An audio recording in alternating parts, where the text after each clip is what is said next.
Matokeo ya ushindi wa nje ni matokeo ya ushindi wa ndani. Matokeo ya uasi wa nje ni matokeo ya uasi wa ndani. Tunaelewana vizuri? Kabla ya mtu kutenda dhambi, tendo linaloonekana, anakuwa amemaliza hatua ya kwanza ya kutenda dhambi, wazo ndani yake. Na ndio maana Yesu akaja akasema, nyinyi mmesema kwamba mwanamume mtu akizini, akilala na mwanamke au na mwanaume ndio anaitwa amezini. Mimi nawaambia, mtu akimtamani mwanamke amekwisha kuzini naye. Maana yake akiwa anamaanisha matendo yako namna mbili. Sawa sawa? Kuna tendo la nje na tendo la ndani. Sawa sawa?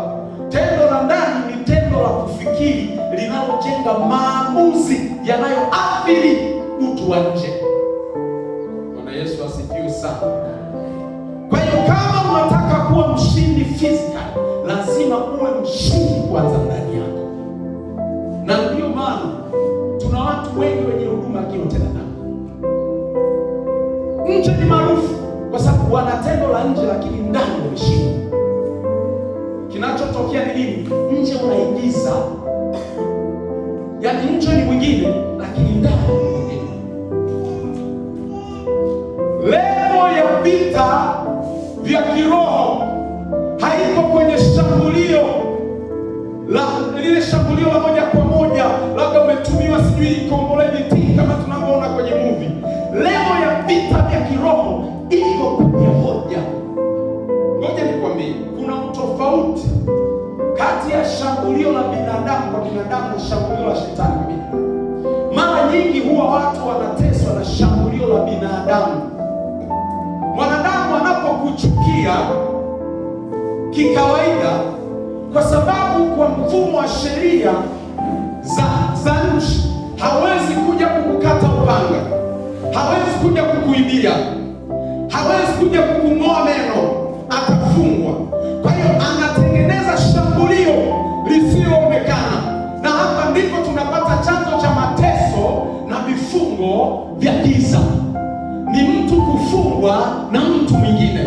Sasa hii hatua ya mtu kwenda kuomba ulimwengu wa giza ili amtese mtu ambaye yeye ana husuda naye.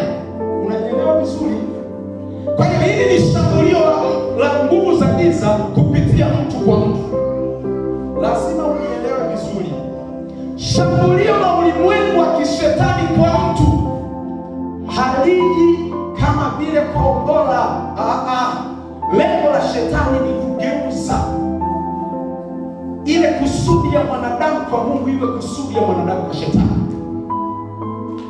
Kwa hiyo shetani kwenye kumwangusha mwanadamu hamshambulii mwanadamu kwa kumpiga, anamshambulia mwanadamu kwa kugeuza mtazamo wake na mwelekeo wake. Badala ya kuelekea mbinguni aelekee kuzimu. Tunaelewana vizuri? Lengo la shetani, sinaona hivi vijana ambao wanaimba, shetani anataka wamwimbie yeye. Tunaelewana vizuri? Kwa hiyo kuna tofauti kati ya shambulio la kishetani kwa mtu na shambulio la mtu kwa mtu ambaye amepata nguvu kwa shetani. Sasa nataka leo nikuonyeshe namna shetani anapokushambulia, yaani shetani mwenyewe. Achana na mtu sijui vifungo vya babu, hivyo tunahangaika ni vitu vya binadamu. Yaani sijui vifungo vya babu, maana yake ni babu alienda kujikabidhi kule kwa shetani yeye. Tunaelewana? Sijui mtu kafungwa mapepo ukiombea. Mara nyingi kama umekuwa muombeaji wa mapepo sana, yale mapepo ambayo yanaongea, yanasema tumetumwa sijui kuchukua, tumetumwa na nani? Na dini. Maana hilo ni shambulio la mtu kwa mtu kupitia ulimwengu wa nini? Wa giza. Haleluya. Leo nataka tuchimbe, tumuone shetani namna anapoweza kumwangusha mtu. Na ndio maana watu wanaanguka kimya kimya bila kelele. Watu wanakufa kimya kimya. Tunaweza tukaruka